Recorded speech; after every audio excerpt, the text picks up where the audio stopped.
ये है ईरान, दुनिया की कदीम तरीन सिविलाइजेशंस में से एक। पिछले करीबन 500 सालों से ईरान इन्हीं बॉर्डर्स के साथ दुनिया के नक्शे पर मौजूद है और शायद ही दुनिया की कोई सुपर पावर हो जिससे ईरान का टकराव ना हुआ हो, चाहे वो रोमन्स हो, अरब्स हो, मंगोल हो, तुर्क हो, रशियंस हो या फिर ब्रिटेन हो। हर एक सुपर पावर ने ईरान को फतह करने की कोशिश की है और इसकी एक बड़ी वजह तो ये थी कि ईरान दुनिया के क्रॉस रोड पर है। यही वो एक कंट्री है जो यूरोप, अफ्रीका और एशिया तीनों कॉन्टिनेंट्स को आपस में कनेक्ट करता है। आज का ईरान 7 कंट्रीज के साथ बॉर्डर शेयर करता है। ईस्टर्न साइड पर पाकिस्तान, अफगानिस्तान और तुर्कमानिस्तान के साथ और वेस्टर्न साइड पर इराक, तुर्की, आर्मेनिया और अजरबैजान के साथ। इसके अलावा ईरान को 3 समुद्रों की भी एक्सेस है। इसके नॉर्थ में कैस्पियन सी है और साउथ में पर्शियन गल्फ और गल्फ ऑफ ओमान। ईरान की सदर्न साइड पर ही दुनिया का सबसे इम्पोर्टेंट और खतरनाक पॉइंट भी है जिसे स्ट्रेट ऑफ हॉर्मुज कहते हैं। पूरी दुनिया की 20% ऑयल और गैस की सप्लाई इसी पॉइंट से गुजर कर आती है। स्ट्रेट ऑफ हॉर्मुज के पास ये 7 आइलैंड्स भी 1970 से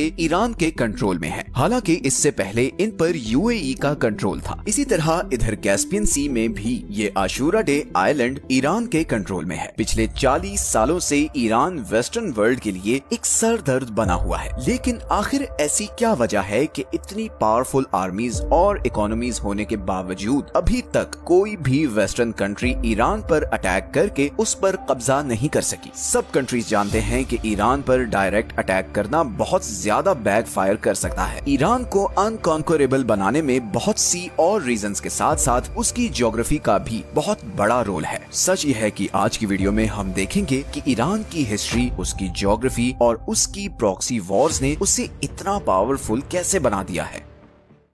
सबसे पहले हम ईरान की ज्योग्राफी को समझते हैं। ईरान की सदर्न और वेस्टर्न साइड पर ज़ैग्रोस माउंटेन रेंज है। ईरान की कोस्ट लाइन से लेकर इराक और ऊपर तुर्की तक फैली हुई ये माउंटेन रेंज ईरान को एक जबरदस्त नेचुरल प्रोटेक्शन देती है। ये सारा एरिया बहुत ही पथरीला है और इसे क्रॉस करना बहुत ज्यादा मुश्किल है। इन पहाड़ों का ईरान को इतना फायदा है कि 1980 में जब इराक ने ईरान पर अटैक किया तो उसका प्लान ये था कि एक तो वो यहाँ खुजेस्तान के ऑयल रिच सूबे पर कब्जा कर ले और फिर यहाँ से आगे ईरान के बाकी शहरों पर भी कब्जा करके ईरानियन रेवोल्यूशन को कुचल दे, क्योंकि सब अरब कंट्रीज डरे हुए थे कि ईरानियन रेवोल्यूशन के असरात बाकी अरब तक न फैल जाएं। मगर इराकी आर्मीज 2 सालों में सिर्फ इधर खुजेस्तान तक ही पहुंच सकी। उन्होंने बहुत कोशिश की कि वो ज़ैग्रोस के पहाड़ों को क्रॉस करके ईरान पर कब्जा कर सके, मगर उन्हें कामयाबी नहीं मिली और फिर इवेंचुअली ईरान इराकी फोर्सेस को पीछे धकेलता हुआ इराक के अंदर तक